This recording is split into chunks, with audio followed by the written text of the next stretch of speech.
Hello and welcome to On the Turf, hosted by four guys, soon to be five guys, who've never been on the turf. My name is Arjun Ryan, Shribang Kanda.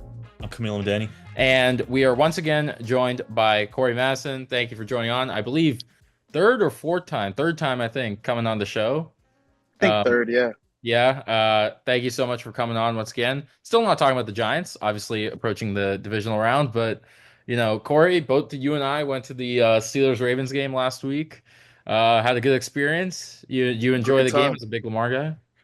I mean, it was a great time. Great to see Lamar live, but I mean, just beyond that, M&T Bank, beautiful stadium. Mhm. The owners really know what they're doing there. Wish Tamaras would pick up, but good game overall. I mean, the Steelers had a couple big plays too, so it wasn't all bad here for you. But the Ravens, of course, kind of dominated that game. Yeah, I mean, anyone who saw or is following our Instagram saw me and Sheree talk about the Steelers side of this, so we're not going to spend too much time talking about that. Pontificating on the Steelers' future and whatever that future holds. Rohan will be joining us in the middle of the episode, but guys, we had a pretty lopsided wild card weekend, I'd say, for the We most did. part. Most of these games ended up blowouts. Most of these games, favorites won, except Chargers Texans. Um, we didn't need to talk about Justin Herbert and that performance. I think it kind of speaks for itself, to be honest. One of the worst games of his career. Texans move on to face the Chiefs. And let's start there. That's the first game of the divisional round. I believe the Chiefs are favored by 7 or 8 points, depending on what sports book you look at. Shree, I'll start with you. We didn't expect, none of us expected the Texans to get this far. In fact, all of us predicted a pretty lopsided game the other way, with the Chargers winning. Texans are here at Arrowhead. They had this game, in December. How do you read this game? And do you think the Texans stand a chance against the reigning champions? Um, yeah, I think they do. I think the defense is obviously very underrated. I don't think it will be like a blowout for the Chiefs or anything. Obviously, have the Chiefs, cruising past them, but I don't think it'll be easy by any means. I think what the Chiefs really need to do is just box up Joe Mixon from the start. I think if he gets going and that'll just pick up the Texans' offense from there. I thought the Texans' offense was just like pretty surprising. I didn't think they were going to put up like that many points against like a pretty good Chargers defense, but I think for me, it's just for the Chiefs, just box up Joe Mixon and then just go from there and just play like a calm, collected game, and then you'll be set.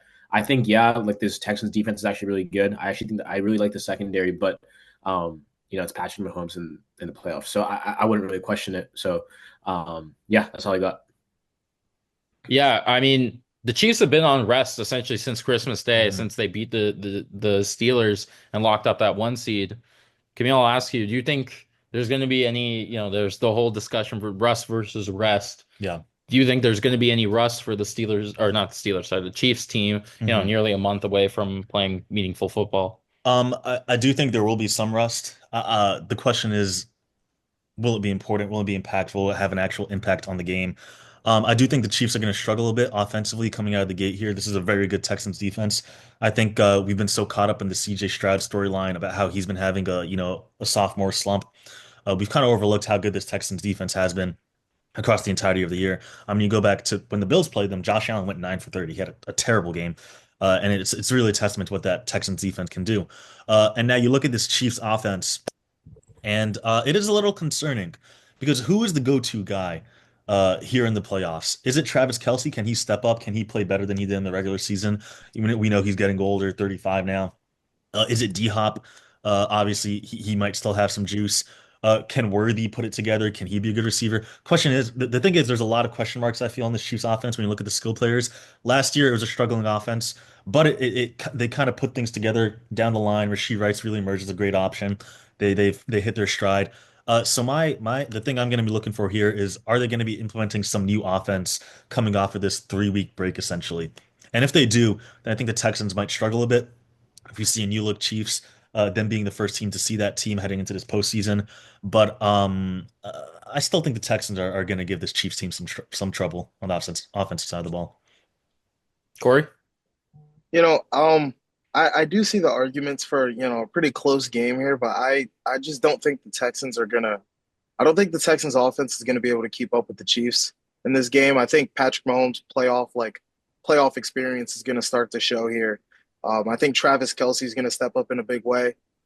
as he seems to always do in the playoffs. I think it's just going to end up being a kind of a classic Chiefs win here. I'm thinking like a 28-14 or even like a 21-14. I think it's going to end up being close score wise, but throughout the game, I don't think there's going to be really a doubt as to who's taking this home. Yeah, that's kind of the way I see this game too. I think the Chiefs are gonna be in control. I think they have a lot of positive momentum going into these playoffs. I mean, you discount week 18. That game against the Steelers was the best offensively Patrick Mahomes and this Hmm. entire offense has looked the entire year. And they got Marquise Brown into the lineup, involved. They got Isaiah Pacheco back. I think they're getting right at the right time.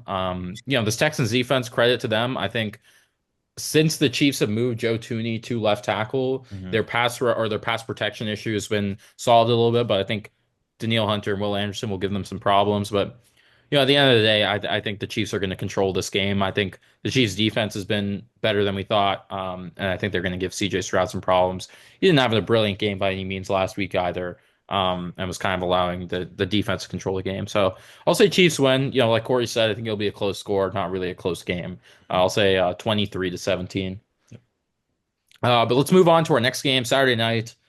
Lions, Commanders, obviously Jaden Daniels, yet another vintage performance on Sunday night against the Bucks, game-winning drive to lead his team down the field. There's not much we can say more about Jaden Daniels that we haven't said already. This guy just doesn't look like a rookie. Hmm. He is looking like the next big thing in the league. And he's gotten a non-playoff caliber roster probably to the Yep. playoffs, and credit to Dan Quinn as well and Cliff Kingsbury on that coaching staff. But again, the Lions coming in here, we know their aspirations, we know the team. Corey, I'll ask you, does Jaden Daniels, do you think he can summon the magic one last time? Maybe not one last time, but to beat the Lions in their house.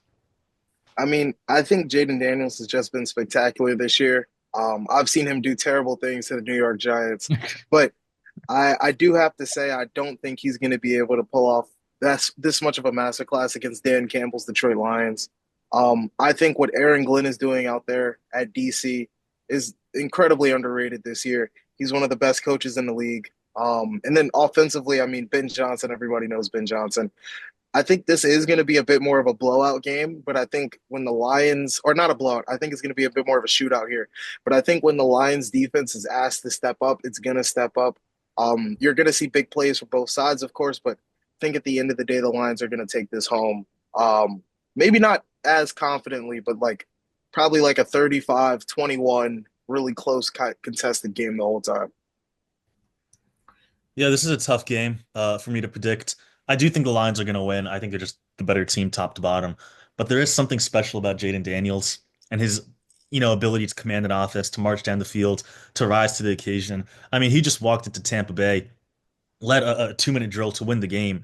I mean, it's pro stuff, it's veteran stuff. It's the type of thing you expect from a guy who's been in the league 5 years, from a Josh Allen, from a Patrick Mahomes, from a Lamar Jackson. You expect that type of game.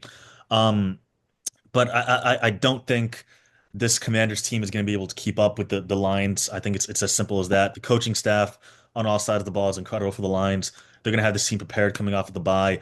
I think the bye is going to be very good for these Lions, especially heal up a bit, rest up after a very long season for them. I think the Lions control this game. I think that they take command against the Commanders. But I do think Jaden keeps it close. I think he's going to keep the Commanders in it till the very end. Let's call it 27-24. I'll go next. I think we mentioned earlier how Aaron Glenn is it Aaron Glenn? Yeah, Defense coordinator, yeah. Yeah. Aaron Glenn, great defensive coordinator. I think the one thing that's really interesting is one, I think the entire strategy of this like Detroit defense is just to be playing man coverage like a lot of the times. But one thing where I feel like the Commanders really excel, their explosive plays, all of those come from two things. One is, no huddle. And number two is when defenses are playing man coverage. And that's honestly what Detroit's really been excelling at. They really think that, hey, our secondary is better than all the pass catchers out there. And yeah, Jaden Daniels is like receivers on paper, probably not the greatest in the league, like Arjun mentioned before, but this man has gotten done like so many times over and over again. Like I doubted him last week against Tampa Bay, but De'Ami Brown's been emerging. I think Zach Ertz is honestly an amazing safety blanket, and the connection with Terry McLaurin is great. Do I think that honestly, my entire thing is if the Commanders defense can hold Detroit to 30 points, I think the Commanders can actually take it. I actually have that trust in Jaden Daniels to like pull it off. If they have the ball on the last final drive, I think he's extremely clutch. Both of these teams go for it on fourth downs, but if they can hold that lead, I don't know, like going into the second quarter to not that much, I think they can keep up with it. So I'm actually gonna predict that the Lions will win, but I think it'll be like a last minute field goal. I'll go like 30-27. Yeah, I'm glad you brought up the fourth down thing because I think that's actually one of the X factors of this game. Both these teams are, I think, among the highest in the league in both fourth down attempts. I think the Commanders actually have an insane conversion rate. I saw the stat on Sunday night, like 87% or something before that Sunday night game. Um, for me in the playoffs, my take has consistently been, especially when it comes to these lines, is there's not many certainties in the playoffs, and you have to take certainties when you see them. You have to take Josh Allen or Patrick Mahomes or Lamar Jackson, in a late game situation. And you have to consider Jaden Daniels there too. But I think the most consistent unit, bar none, in the NFL is this Lions offense. They consistently put up points whenever they're asked. Even if they lose, they're putting up 30 plus points. And I think, we have to take those certainties. I think the offensive line is really going to be able to control the game. I think David Montgomery, you talked about the bye being important for the Lions. David Montgomery will be playing in this game. I think that's going to be huge. I think the run game is really going to take off, and that's one of the things the Commanders suffer. Their run defense isn't as good as probably a lot of the other people in the playoffs. So I think overall, the Lions offense and offensive line are just going to control this game. I think they convert more of those fourth downs. And I think Jaden Daniels is going to be able to hit those big plays. We saw last week against, or 2 weeks ago against the Vikings, there were a lot of big play opportunities that Sam Darnold and these Vikings receivers weren't able to connect on. I think Jaden Daniels is going to be able to connect on some of them, but I don't think it's going to be enough because I think Lions are going to dominate time of possession here. So give me the Lions. I think in a gonna be a fun game, but I think the Lions take this one 34-27. Let's move on to Sunday's games. Eagles Rams. This is a fun one, I think. I think a lot of people were saying the Rams were a dark horse team throughout the season, but we weren't sure what version of the Rams we were going to get in the playoffs, and we got probably the best version you could expect. This defense continued to do well, and Matthew Stafford looked like playoff Matthew Stafford. Shree, in our first season, you predicted the Rams to win the Super Bowl. You predicted Rams being the Bengals all the way at the beginning of the playoffs. Yeah. You didn't do that this year. Any confidence boost in the Rams from last week's win against your Vikings as well? No, for sure. That was a great game from them. I think from the start, I think after that first drive, I was already pretty convinced it was not going to be a fun game at all. I think to me, the problem is I just don't think this Eagles defense blitzes enough. I think they have like one of the lowest blitz percentages in the entire league. And I think if you give Matt Stafford enough time in the pocket, like he's going to cook, regardless of like who he's throwing to. I mean, for me, I think the entire thing is just on Saquon's back. I personally don't trust Jalen Hurts as much this season. He hasn't been that great of a passer. He looked that at the first half was just atrocious from both, Jordan Love and Jalen Hurts. And to me, I think it's dependent on whether or not the Eagles can get ahead on some kind of lead and, Barkley just taking the clock away, getting like 20 plus carries. But if he doesn't, I can honestly see an upset here. I think the Eagles defense is great. I think but I do know is that Matt Stafford's the most experienced, playoff quarterback in the NFC. I know that Cooper Kupp is fantastic. And I do know that this secondary from the Eagles is going to be challenged by Puka Nacua, who is, it doesn't even matter what kind of, if you're playing zone or man or whatever kind of scheme you have, that man is amazing. And Cooper Kupp is going to be great too when it actually matters. So, I'm actually going to take the Rams on an upset here. I'm going to go 23-17. All right. Well, we have a new, obviously we mentioned Rohan will be here. Rohan's here. I finally made it. How are we doing? Talking Eagles Rams. Eagles Rams. That's game 2 on Saturday. Game 3 actually on Sunday. Doesn't know the schedule at all. Very unprepared. Did we talk about Commanders Lions already? You missed that. We did. Just did. That's on the Lions. Yeah, essentially. Yeah, it was unanimous on that. I'm afraid I have to agree with that, but let me just say, man, Jaden Daniels. Incredible. Jaden Daniels is him. Eagles Rams. Shree, I just heard your take right there. I don't know if I agree. I mean, the Eagles have shown to be a supremely talented team compared to the Rams. I don't. It's not the same Rams as they played last time when Saquon had over 200 yards. That's all I'm saying. It This isn't, Rams but I don't know Rams how much stock you can put in a lot of these. And for example, the game the Rams played last week. I don't know how much stock you can put into that game. It feels like a Vikings team that was a little bit overmatched. It feels like Sam Darnold wasn't ready for the bright lights. I can't see how this Eagles team is not ready for the bright lights. They've all been here before. They've been to the Super Bowl before. Jalen Hurts might not be playing the best football of his life, but I think the talent deficit on this Rams defense is going to show. This Eagles offensive line's going to bully them. I think Saquon's going to have his way. Jalen Hurts will just need to do enough. Corey? I've been going back and forth in my head on this game. Because I after seeing the Rams' performance last week, I'm really been moved by Chris Shula, their defensive coordinator. I think that guy is really smart. Future He always Giants head puts coach right there. who knows, who knows, who knows. He always puts together a great game plan for opposing offenses here. And I think if there's any offense that's like more one dimensional than like you would think, I think it's the Eagles here. The Eagles this entire year have been like running the ball through Saquon Barkley. Like, sure, they have Devonta Smith, they have AJ Brown. Jalen Hurts hasn't been connecting with them all year. This is kind of I just disagree. He was before the injury. he's he was before the injury, but right now he's not. And playoffs right now is what matters. Right now Saquon Barkley's carrying this offense, and the Rams' defensive line is really starting to move me here. Jared Verse is sick. I just think Chris Shula is going to cook up something great in the lab, and manage to put at least the Rams' offense in this game. I do think it comes down to the Rams' offense versus Vic Fangio, though. Vic Fangio has notoriously shut down the Rams before, shut down Matt Stafford and Sean McVay multiple times now. And it just comes down to, I guess, who's going to win this offensive battle here. But I'm going to trust Matt Stafford. I'm going to trust his playoff experience. And I'm going to end up going Rams 17, Eagles 13 in a pretty ugly game. Really? All right, let me add on to this Rams love. Guys, what wins in the playoffs? That's a rhetorical Experience. You're question. going to say quarterback and coach. Experience. Exactly. Exactly. Coach and quarterback wins in the playoffs, guys. It didn't win last year. What do you mean? For McVay and Stafford, at least. They played Goff and Campbell. I'd say they're on a pretty similar level there. Oh, Coach and one quarterback wins, and honestly, I don't think there's a bigger mismatch between those two things in the divisional round, I'd say, than this game. In terms of the relative how we view both these coaches and how we view both these quarterbacks. I was saying Guys, Sirianni coach Jalen for Hurts you, went a so. full 90 minutes last week without a completion. You could have watched a whole fucking Toy Story movie in the time that Jalen Hurts had a completion in that game. Sorry, You're missing half the game, though. You're missing half the game. They but made Jordan Love look incompetent. that's my point. Matt Stafford isn't going to have a Jordan Love sold the bag last week. That Packers defense at one point it was 16-10 entering the fourth quarter. This Packers defense put the onus on Jordan Love. He wasn't able to complete it. I trust a Super Bowl winning quarterback and head coach in Matt Stafford and Sean McVay, who've done it before, done it more than Nick Sirianni and Jalen Hurts to get it done here. I think this comes down to, I think you're right, Corey. This comes down to the Rams offense versus Fangio's defense. But remember, these are a lot of young players on this Eagles defense who haven't really faced a real quarterback yet in the playoffs.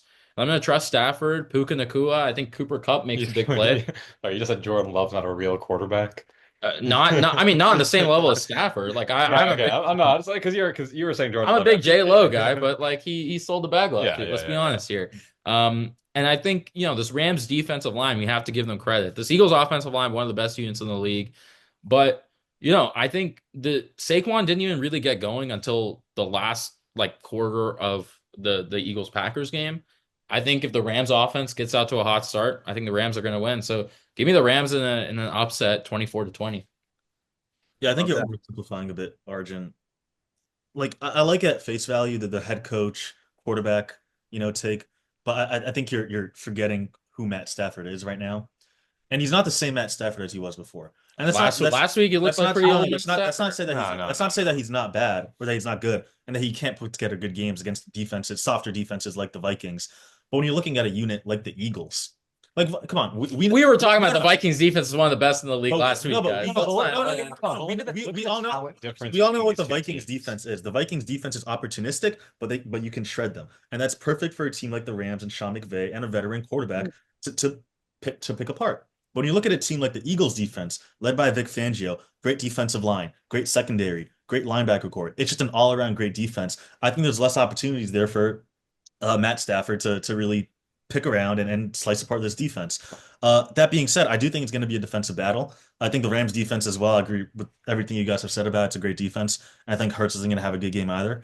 But I think that's just too overpowering. And this Eagles roster is too good compared to the Rams roster to not expect them for me to pull it out in the end. When you have guys like Saquon Barkley, receivers like Devontae Smith, AJ Brown, you expect them to make plays. This line is going to help clear things up for them.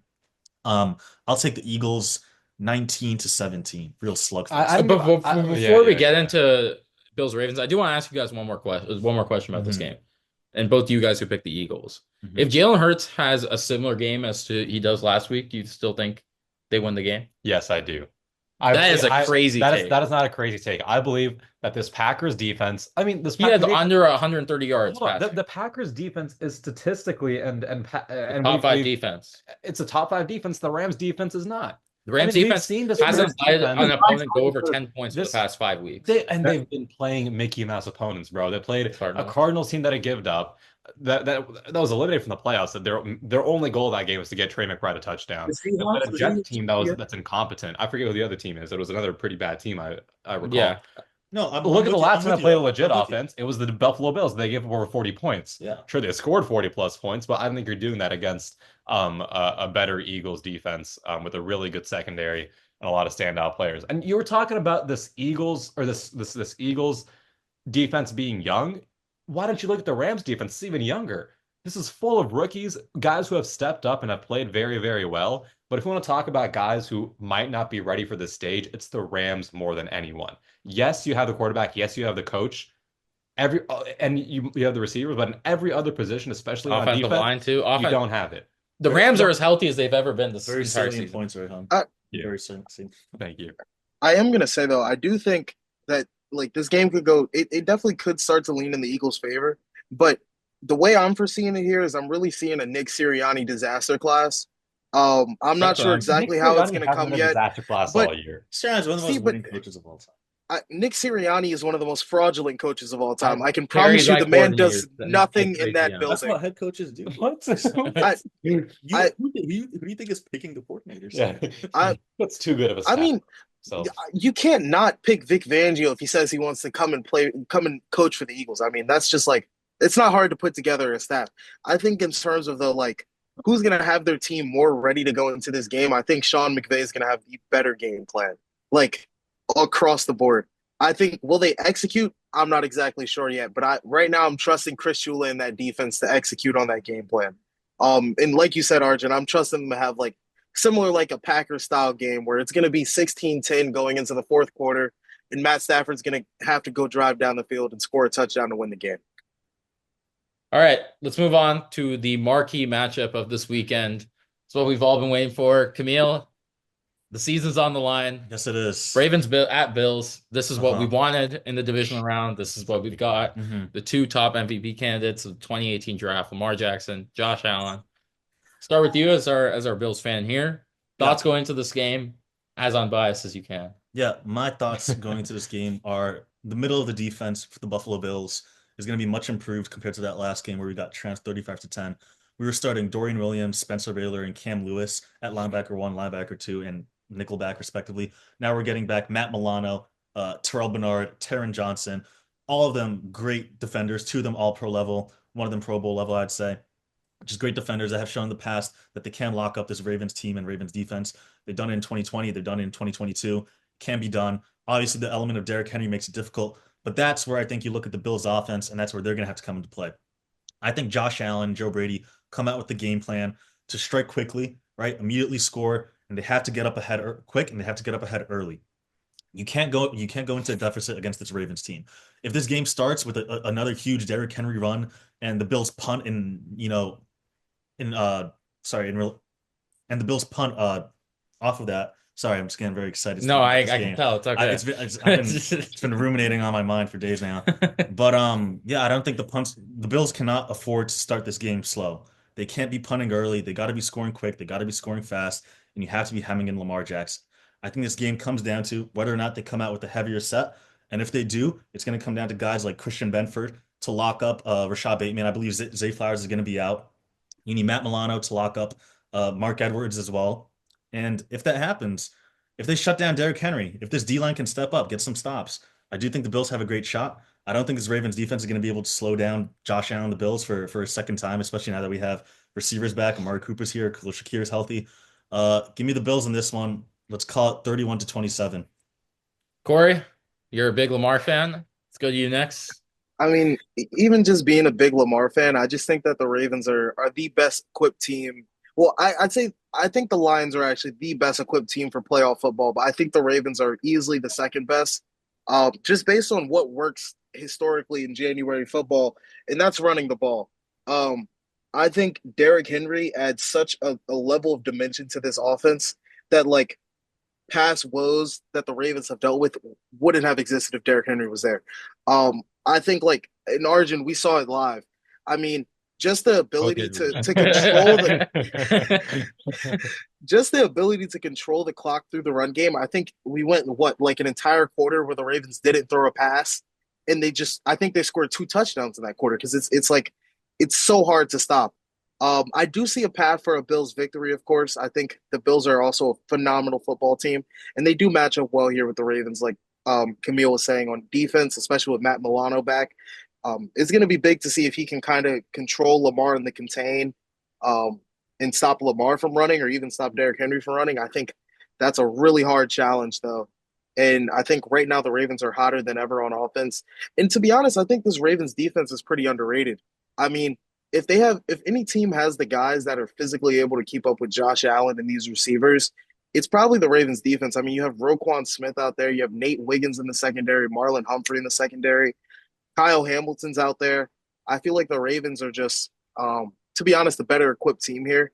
I, I actually, there's this interesting thing that keeps popping up on Twitter where it's like the Ravens, Chiefs, and the Bills are like rock, paper, scissors. I think you guys have definitely seen this. Yeah. And I'm just going to say the Ravens are definitely the Bills' kryptonite, I believe. So I'm going to have to take the Ravens here, and it's going to be closer than their first matchup. I'm going to go with like a 28-21. Ravens win it in the last couple minutes on a Derrick Henry touchdown. I'll go next. I don't know. This game's really tough to predict. I think I'm throwing the 35-10 result out the window from earlier in the year. I think Camille is right. These are two different teams at this point in time. I think Nose Flowers, if that holds, is a really big blow for the Ravens. It wasn't a big deal last week. I think it's a big deal this week, especially you look at the temperatures. We're looking at 0-degree weather, possible snow. Lamar has never been a good passer in the playoffs, and without his top receiver and in these conditions, I don't love that for him. But you look at last week and what they did to the Steelers, which you said yourself was a top five run defense that the Bills are not. You look at what they did to the Steelers, and I think what you're seeing is not a weak Steelers team. I mean, it's partially I think that. you saw quite a weak I think you Steelers saw a pretty team. bad Steelers team, but I think the other thing you saw is a concerted effort by the Ravens to sort of limit Lamar's playoff weaknesses. You saw so many more read options than you see normally from the Ravens throughout the regular season. You saw Lamar more willing to scramble. You saw Lamar more willing to do these plays like QB draws and put his head down and just run the ball. I think this is a concerted effort by the Ravens to utilize Lamar to his max ability. You know, there's nothing to lose now. Put him on the field and like let him do what he does best. And I think that's what you're going to see more of. I think Camille said that the Bills can't let um, Henry and Lamar get going early, but I fear that's what's going to happen to this Bills defense. And Josh Allen coming from behind isn't the worst thing in the world, but like Corey was saying, I mean, this Ravens defense, I think it has been the number one defense since week 10, I believe, or week 11. Something like that. It's Week been the 11, yeah. number one defense in the league.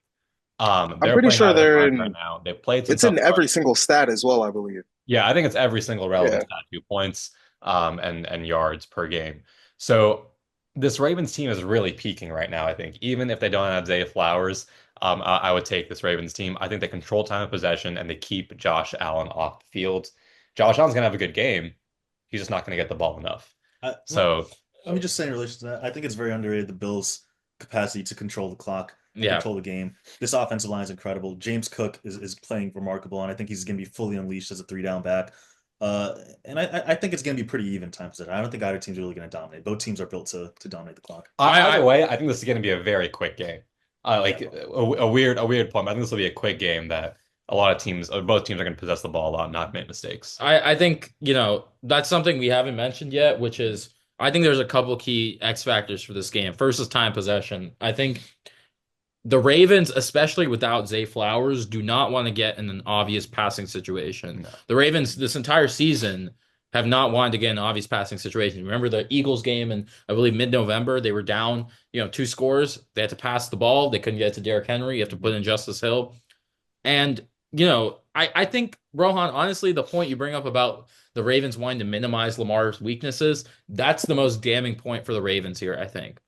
The fact that the Ravens have to put together a game plan to minimize their quarterback, well, I think the Bills are going to put together a game plan to maximize their quarterback. That's what's going to I win this. disagree. I think that this is maximizing Lamar, especially But considering you your wide receiver. but my point is that Lamar will have some degree of training wheels on this game through no fault of his own because of Zay Flowers being out. I don't think they're going to be passing the ball a ton out of the gate. I do think they're going to be getting to Derrick Henry. And I think McDermott is very keyed in on that. I mean, remember last game, they came into this game without Matt Milano.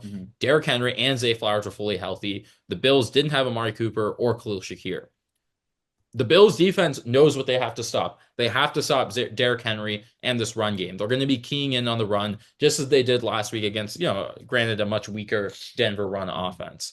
I think Josh Allen and Joe Brady, like you said, they're going to get off to a very hot start. I honestly think if the Bills are up 10-0 going into the first quarter, that's the game plan that the Bills have to do. They have to get a stop on that first drive. They have to score on 2 consecutive drives, and they can control the game from there. Because once you put Lamar in that obvious passing situation, I think this Bills defense is going to take flight. I think Derrick Henry gets taken out of the game, and that's how the Bills are going to win this game. I really think I feel quite confident in the Bills' ability to win this game just with how multiple they've been able to be throughout this entire season. I think we've seen the Ravens be a very dominant team, but be fairly one-dimensional on offense when they are dominant. I think the Bills, as we saw in the Rams game, even that loss, they can be pretty multiple and they can win in a lot of different ways. And overall, I also one last thing, I think the coaching mismatch is pretty big here. I like McDermott a lot more than I don't know about that. credit to Harbaugh, but this Harbaugh's Ravens a team, Super Bowl winning coach. this Ravens team is one of the most penalized teams in the league. I think going into like week 16 or something, they were the most penalized team in the league. Top of that, multiple years in a row now, pretty baffling game planning decisions from the Ravens. Yeah. Sheree? Yeah. I picked the Ravens to actually make it to the Super Bowl. I think like when we did our playoff predictions, but I'm gonna have to go back on that right now actually, because Sure. Wait, what why? changed? Your Like, bracket's the exact same, I It was a very think. compelling argument, Archie. both the Ravens had a dominant performance, as did the Bills last week. it's not that. I just think no, for me, I think the Bills' offense is a lot more like multi-dimensional than we think it is and it's because of last week's game. I think number one, first of all, this Broncos run defense is probably one of the best in the league. The Bills like made that like very laughable. Like James Cook was cooking. Josh Allen, we already know how much of a weapon he is. The thing is even in that game too, we talk about how great this Ravens defense is, and it's great. But the one thing that I feel like a great defense can't do is like come up with a scheme where you're targeting like 8 different receivers and you have like 6 different receivers with multiple catches. I don't know how this Bills offense gets it done without like a star-studded wide receiver or star-studded running back, but it's just nobody's catching balls like all the time. And I just feel like Josh Allen has proven himself like the entire season that it honestly, I don't care if it's a one-man army. Like I can't believe I'm doing this right now, Camille. But like he's great. I can't believe it's a one-man army. It's kind of Josh Allen's been great. But I think you have to recognize it. Number one, the Bills are 9-0 at home this year. They have the longest streak in the NFL of winning at home. The last time they lost against the Ravens, 35-10, it was in Baltimore. It was like, I don't even know, like 11, 12, 13 weeks ago. And Josh Allen didn't really have weapons on whatever weapons you would call weapons on his offense. And then, key defensive elements were missing.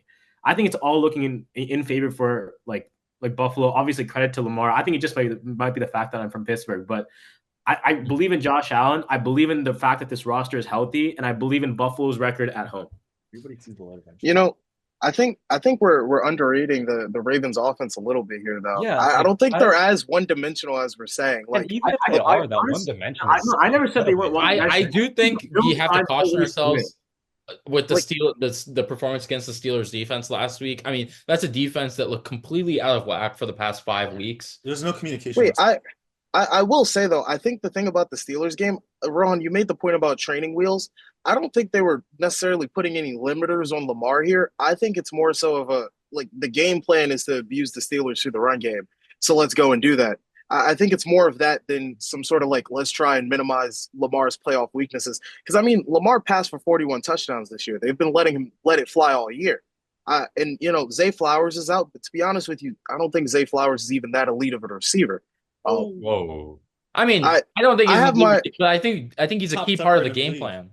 I think he's definitely a decent part of the game plan, but I think Rashad Bateman's like we saw it at the Steelers game. Rashad Bateman caught a touchdown. I mean, he slid in really easily into the Zay Flowers role. Yes. And then you also still have Mark Andrews out there that you can't forget about. You have Isaiah Likely who had a big game against the Steelers. And Isaiah Likely, I've been saying it. I think a likely legacy game is really going to happen in the playoffs here. I think the guy's great. He had that big game in the beginning of the year, and then we saw flashes throughout the rest. But I think it's going to come down to Lamar using Lamar's going to eventually prove people wrong here. He's going to prove that he can pass in the playoffs, and Got this is to the event, time where he's going to do it. Eventually, I right? mean, right? I think this is what happens. I mean, okay, I'll pose this question as we're closing out from this game. Actually, I have two questions. Let's first start. We're talking about both these quarterbacks. Mhm. Who needs to win more for their legacy here? Josh Allen. Lamar, 100%. Josh Allen needs it. I think Wait, Josh okay, let's hear the argument. I think the argument for Lamar is you have two MVPs. Mhm. You've shown you're a regular season guy. Why can you never do it in the playoffs? At least Josh can point to like, I did my best against the Chiefs. Josh elevates his. Yeah, Josh elevates in the playoffs. He had turnover issues in the past years, and he cuts them in the He has the playoffs. lowest interception rate out of Yeah, that's all what I'm playoff saying. I mean, quarterbacks ever. Josh Allen elevates in the playoffs. He gets let down by his defense, unfortunately, and that's why a lot loses to the Chiefs. But he elevates his team in the playoffs. Lamar has clearly not done so. I think he will on Sunday, but he hasn't done it yet. He needs this game more than anyone. Corey? I think this is really like I see the argument for Lamar, of course, with the playoff success and everything. However, I think Lamar is already a Hall of Famer, already a first ballot Hall of Famer, whether he wins a Super Bowl or not. I mean, the man's won two MVPs. He's about to go on and win a third one. Um, like his gold jacket is secured. I think in terms of legacy talks, I think this is a true Josh Allen prove it game, where we got to see if Josh Allen can actually hold up. We're gonna see if Josh Allen is worthy of this MVP. Is kind of my take here. Corey, I think that's so unfair that you say this has to show if Josh Allen's worthy of the MVP. Josh Allen has 29 touchdowns and 4 picks across the playoffs. Lamar Jackson has 11 touchdowns and 9 picks. It's frankly not even comparable to the level of play throughout the playoffs. Lamar has so much more to prove, in my opinion. Josh Allen obviously really needs this win, right? We've been stuck in the divisional round for a bit now. But I think legacy-wise, Josh Allen has proven that he can elevate his play in the playoffs, that he's more than good enough as a player on his own to win a Super Bowl. And Lamar Jackson just hasn't shown that yet. And I think there's a lot of pressure, especially if he wins a third MVP, for him to prove that in this game. Look, I'm actually going to agree with I agree with the Lamar take. I do think Lamar needs to win more, but I do actually think there's a reasonable case against Josh Allen. I think people can make the case against Josh Allen that he's low key a wild card round merchant if he loses this game. Just hear me out for a second.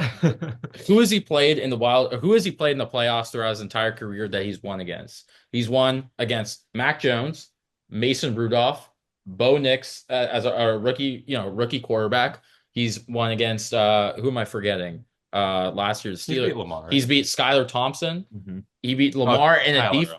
He beat or no. he beat Lamar in a very defensive game that was won off of a pick six Yeah. in the divisional round, and he's lost to Patrick Mahomes 3 times. I do think Lamar needs to win more just because of his play in the playoffs and how, Lamar as well has, he hasn't really, I think last week was the first time he's put together a really complete game against a playoff opponent. Even last year against the Texans, that first half was kind of rough. But I do think you can make the argument that Josh Allen really can't beat a lot of his peers in the playoffs if he can't win in this game. But the thing is, he's still playing well in those games. For me, that's what Yeah, it like comes down to. I think Like, Corey he makes played- a good point. Like if you're looking at who needs this for their Hall of Fame resume, yes, Josh Allen. But for who needs this for like the public perception, it's definitely Lamar. Because Lamar's probably going to win a third MVP now. All signs indicate. Sure. Yeah, I mean, I said Josh Allen. The reason why is just because I think the credit's just not given to him as much as Lamar does. And I just think he needs it more just for like the public perception. I think everyone's on the Lamar trend because of the stats. He got the MVP last year. Josh Allen just doesn't get the recognition that I feel like he deserves. And I just think that's the reason why he just needs it more. Josh Allen played in Baltimore. He probably had 5 MVPs by now. No, I honestly just feel like media is probably the media. I think just does him dirty. I just think it's like, oh yeah, Patrick Mahomes beat him like in the playoffs like every single year. But I just feel like, for example, like you don't go around seeing like people talking about like Josh Allen's like regular season record against Patrick Mahomes or like things like that. But that's why I think he just needs it more. I just think the media just needs to put the spotlight on him more. And I just that's honestly the reason why. Yeah. All right. Final point on this game or on this entire weekend. Let's go around. Everyone give one bold prediction of what's going to happen this week. It can be stats related. It can be, game upset, something that happens in the game. Yeah. Give me Mahomes throws 2 interceptions. Chiefs still win, but he struggles. Okay. Mine's going to be sort of like a 2-1, but Jaden's going to throw for over 300, rush for over 70 yards. And he's going to take the Lions to the brink. Lions win on a game-winning touchdown or field goal. Shree? A Lions Ravens is an exact replica of Chiefs Bills. Or sorry, not Lions Ravens. Bills Ravens is an exact replica of Chiefs Bills, like from like a few years ago at Arrowhead when it was like 40 points. Who wins it? The Bills. Okay, the Bills now. Bills. Yeah. I'm gonna say Jared Goff throws 4 touchdowns and a near perfect passer rating against this Commanders defense. I think the play action is going to be going crazy. I don't want to see it. Corey? That'd be awesome. I'm going to go ahead and say Saquon's held to under 100 yards and he gets no touchdown on the day. Ooh. Wow. Chris Shula. That's a Giants fan. We had so long. But that's about it for this episode. Thank you guys so much for joining us. Just 4 episodes left of On the Turf in this final season to go. Corey, this might be your final time on the show. Thank you so much for coming on the show for the past 2 years and 3 episodes you've been on. It's an honor here. Yeah. And thank you guys so much for listening to this episode. We hope you all enjoy the divisional round. Make sure to check out our Instagram. We'll possibly have playoff picks up tomorrow, Saturday. We'll have picks up before kickoff on Saturday. And stay tuned for our final 4 episodes of the show next week being championship weekend. My name is Arjun Ryan. Treebone Konda. I'm Camille Danny. Corey Madison. And I'm Rob Patel. Usually the guest gets the last word. I gotta be last. I'm Rob. We'll see you next week on the turf.